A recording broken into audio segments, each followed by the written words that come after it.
আপোনালোকে ইতিমধ্যে গম পাইছে যে অসম চৰকাৰৰ কৰ্মচাৰীসকলৰ বাবে 7 আৰু 8 তাৰিখে 7 আৰু 8 নৱেম্বৰ তাৰিখে আমি মাতৃ পিতৃ বন্দনাৰ বাবে 2 দিন ছুটি দিছোঁ। 7 আৰু 8 তাৰিখ চৰকাৰে ছুটি দিছে। 9 তাৰিখ ছট পূজা, 10 আৰু 11 তাৰিখ শনিবাৰ আৰু ৰবিবাৰ।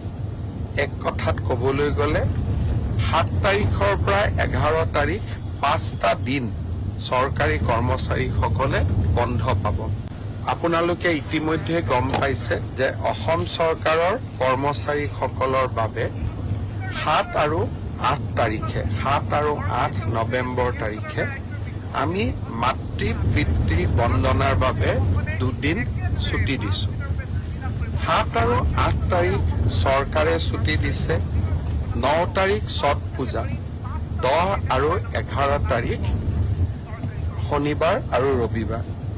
এক কথাত ক'বলৈ গ'লে 7 তাৰিখৰ পৰা 11 তাৰিখ 5টা দিন চৰকাৰী কৰ্মচাৰীসকলে বন্ধ পাব।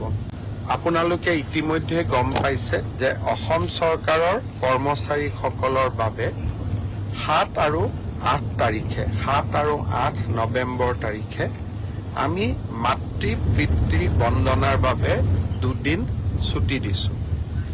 7 আৰু 8 তাৰিখ চৰকাৰে ছুটি দিছে। 9 তাৰিখ ছট পূজা, 10 আৰু 11 তাৰিখ শনিবাৰ আৰু ৰবিবাৰ।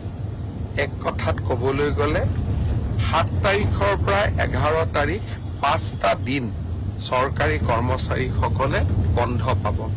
আপোনালোকে ইতিমধ্যে এনেদৰে ৰাজ্যৰ মুখ্যমন্ত্ৰীয়ে মন্তব্য আগবঢ়োৱা পৰিলক্ষিত হ'ল চৰকাৰী কৰ্মচাৰীক লৈ। চৰকাৰী প্ৰতিগৰাকী কৰ্মচাৰীক ৰাজ্য চৰকাৰে মাতৃ পিতৃক সময় দিবৰ বাবে মাতৃ পিতৃ বন্দনা শীৰ্ষক 2 দিনৰ চৰকাৰী ছুটি প্ৰদান কৰিব। সেই তাৰিখ ইতিমধ্যে ধাৰ্য কৰা হৈছে নৱেম্বৰ মাহৰ 7 আৰু 8 নৱেম্বৰ। আৰু 9 তাৰিখে ছট পূজাৰ বন্ধ, 10 তাৰিখ হৈছে দ্বিতীয়টো শনিবাৰ আৰু 11 তাৰিখ হৈছে দেওবাৰ। মুঠ 5 দিনৰ একেলগে ছুটি প্ৰদান কৰাৰ কথা ৰাজ্যৰ মুখ্যমন্ত্ৰীয়ে ঘোষণা কৰিছে। মাতৃ পিতৃক দূৰৈত থকা মাতৃ পিতৃক দেখা কৰিবৰ বাবে, মাতৃ পিতৃৰ সৈতে সময় কটাবৰ বাবে এনেদৰেই সেইসকল সন্তানক ছুটি প্ৰদান কৰিব অসম চৰকাৰে।